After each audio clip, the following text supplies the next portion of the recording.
Chapter number 8 मेहनत की कमाई। प्रेरक कहानी। प्रतिभा बुक क्लास फोर्थ। मेहनत की कहानी, मेहनत की कमाई। पूरे समय की पुराने समय की बात है। एक गांव में मंगू नाम का एक किसान रहता था। वो बड़ा मेहनती था। सुबह होते ही वो अपने बैलों को खेत में ले जाता और अपने काम में लग जाता। जैसा कि आप जानते हो, गांव में आज भी किसान सुबह जल्दी उठ जाते हैं और अपने बैलों को ले जाते हैं अपने खेतों में, और वहाँ पे खेतों को जोतते हैं। एक दिन जब मंगू अपने खेत में काम कर रहा था, तो उस इलाके के राजा अपने घोड़े पर सवार होकर उसके खेत के पास से गुजर रहे। तभी अचानक मंगू को लगा कि जैसे घोड़े से कोई चमकती चीज नीचे गिरी। मंगू ने तुरंत जाकर देखा तो राजा का हीरो का हार था, जो उनके गले से गिर गया। तो ये मंगू है, जो कि राजा उसके खेत के पास से गुजर रहा था। और जब राजा वहां से गुजरा तो राजा के गले से ये जो हार है, जो उन गिर गया था नीचे ज़मीन पर, और मंगू को दिखाई दिया तो मंगू उसके पीछे भागा। ठीक है। महाराज महाराज, मंगू ने जोर जोर से कई बार आवाज़ लगाई, लेकिन राजा दूर निकल चुके थे। और जब मंगू ने देखा कि वो हार उसको दिखाई दे गया और उसने उस हार को ले लिया, और फिर उसको महाराज को आवाज़ लगाने लगा, तो महाराज बहुत दूर निकल चुके थे और मंगू की आवाज़ उन तक नहीं पहुंच रही थी। मंगू ने हार उठाया और पास में एक बड़े पेड़ की टहनी पर लटका दिया। शाम को अपना काम खत्म करने के बाद उसने हार को टहनी से उतारा और राजा के महल चला गया। ठीक है ना। तो मंगू कहाँ गया?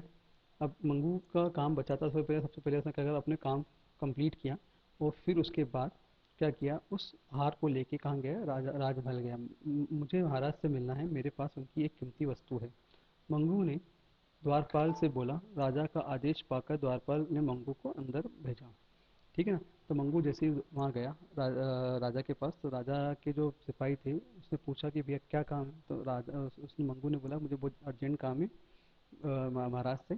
तो महाराज जब सिपाही जब महाराज के पास गए, तो महाराज से बोले कि आपसे कोई मिलने आया मंगू नाम का।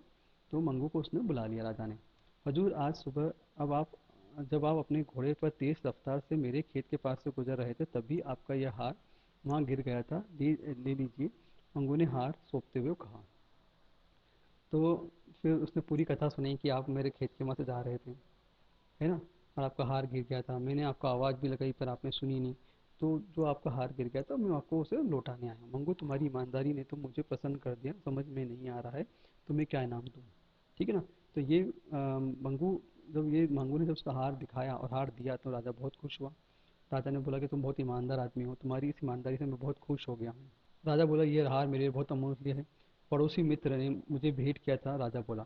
मंगू नम्रता से बोला, महाराज मुझे किसी इनाम की जरूरत नहीं है, आपकी वस्तु आपके पास आ गई है, मुझे इस बात की खुशी है और मुझे अब आज्ञा दीजिए। तो महाराज उसे कुछ न कुछ इनाम देना चाहते थे इसके फलस्वरूप में, पर उसने क्या कहा, मुझे मुझे आपके इनाम की ज़रूरत नहीं है, मैं तो आपका हार देने आया था और मैंने आपको दे दिया, और मुझे आज्ञा दीजिए। राजा ने सिंहासन से उठकर उसके कंधे पर बड़े प्यार से हाथ रखा और हंसकर बोले, भला तुम्हारे जैसे ईमानदार व्यक्ति को मैं कैसे जाने दूं। दे सकता हूँ, आज से तुम मेरे महल में आरामदायक जीवन जियोगे।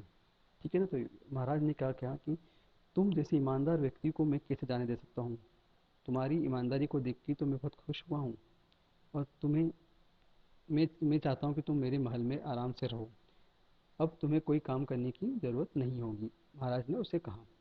अब मंगू राजा के महल में रहने लगा। 15 दिन रहने के बाद मंगू ने राजा से कहा, हजूर मैं अपने परिवार से मिलने जाना चाहता हूँ।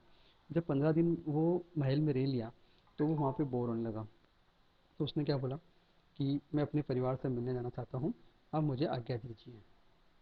तो राजा ने क्या बोला, क्यों नहीं, अवश्य जाओ। राजा बोले। मंगू आज्ञा लेकर अपने घर आ गया, और कई दिन गुजर गए लेकिन मंगू महल में वापस ना लौटा। मंगू को लाने के लिए राजा ने सिपाही भेजे। सिपाही ने जाकर देखा मंगू अपने खेत में काम करने में मगन है, और सिपाही उसे राजा के पास ले आए। तो अब मंगू चला गया घर। जाने के बाद उसने खेत देखे, खेत में काम चालू कर दिया अपना, और वहाँ आके वो बहुत खुश हुआ और खेत में काम कर रहा था। तो राजा को याद आया कि भैया मंगू है का, वो तो यहाँ रहता था हमारे पास, वो चला क्यों गया और आया क्यों नहीं। तो सिपाही को भेजा और मंगू को बुलाने के लिए। सिपाही ने क्या देखा कि वो तो काम कर रहा है खेतों पर।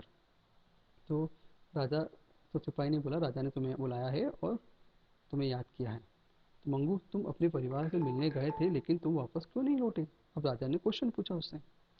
राजा ने बड़ी हैरानी से पूछा। मंगू हाथ जोड़ते हुए बोला, महाराज मैं आपका एहसानमंद हूँ कि आपने मुझे अपने महल में ठाट बाट से रहने का सुख दिया। अब उसने क्या कहा महाराज से, मंगू ने, कि मैं आपका एहसानमंद हूँ कि आपने मुझे इस योग्य समझा कि आपने मुझे अपने महल में रखा। लेकिन हजूर, अपने खेत में मेहनत करके जो सुख मुझे मिलता है वो महल में निठल्ला रहकर नहीं मिल सकता। अब उसने जवाब दिया कि महाराज, कि मैं अगर खेत पे काम नहीं करूँगा तो निठल्ला बन जाऊँगा, और मुझे सबसे ज़्यादा खुशी तभी मिलेगी जब मैं खेत पे काम करूँगा और मेहनत से कमाऊँगा काम, है ना। तो वो महल में निठल्ला रहकर नहीं मिलता। ऐसे तो मेरा शरीर कमज़ोर और नकारा हो जाएगा, इसलिए मुझे आप क्षमा करें। तो उसने बोला कि सर, महाराज जी, मेरा तो शरीर भी कमज़ोर पड़ जाएगा अगर मैं काम नहीं करूँगा तो, और नकारा भी हो जाएगा, कोई काम का नहीं रहेगा, मतलब अनएक्टिव मोड में आ जाऊँगा मैं, तो मुझे क्षमा कर दीजिए। मंगू की ये बात सुनते ही राजा बोले, शाबाश मंगू, मुझे तुम पर गर्व है, लेकिन अब तुम मेरे एक आदेश जरूर मानना पड़ेगा।